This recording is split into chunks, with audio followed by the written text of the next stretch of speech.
Voici un portrait de Gilles de Rais. Regardez-le bien, car c'est l'un des plus grands tueurs en série de tous les temps. Grand seigneur de Bretagne, lié au plus puissant personnage de son époque, maréchal de France, compagnon d'armes de Jeanne d'Arc, il a laissé dans les annales du crime une trace d'une incomparable violence. Ses victimes étant le plus souvent des jeunes garçons, plus rarement des jeunes filles, tous issus de familles modestes, qu'il faisait enlever et amener dans ses châteaux pour ensuite les violer, les torturer, les égorger, les démembrer et boire leur sang. On ignore quelle abomination il oublia de commettre.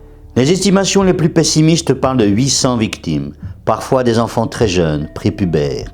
Il y en eut sans aucun doute plusieurs centaines et il fut, à un moment, difficile de cacher des méfaits aussi nombreux, qui terrifiaient les campagnes. Arrêté en 1440, d'ailleurs pour un assaut en armes sur une église, Gilles de Rais fut traduit devant des juges abasourdis par l'énormité des crimes que l'enquête avait révélés par dizaines, et un public hypnotisé, convaincu que l'accusation de pacte avec le diable ne pouvait qu'être fondée lorsqu'on lui lit les descriptions détaillées des meurtres.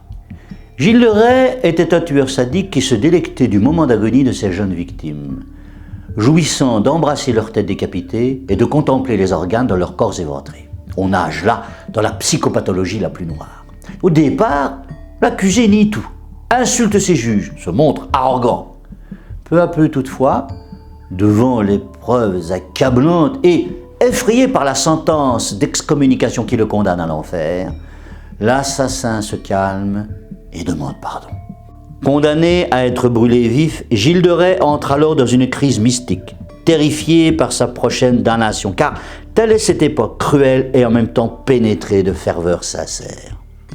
Le jour de son exécution, le public le voit en larmes, et à notre plus grande stupéfaction, à nous, habitués aux vociférations de la haine des foules, les spectateurs s'agenouillent et prient pour son salut. L'ancien maréchal de France sera étranglé avant d'être brûlé, son corps fut retiré des flammes et finalement inhumé au monastère des Carmes à Nantes, aux côtés des personnages les plus respectés de son époque.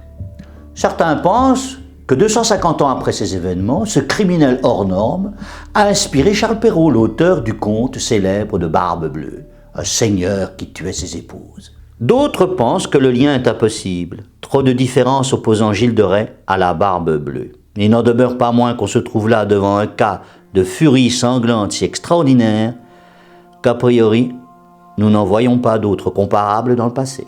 Et pourtant, les siècles de fer ont vu défiler des armées de démons, mais aucun ne fut à la fois cannibale, pédophile, buveur de sang, ami d'une sainte et maréchal de France. N'oublie pas de t'abonner.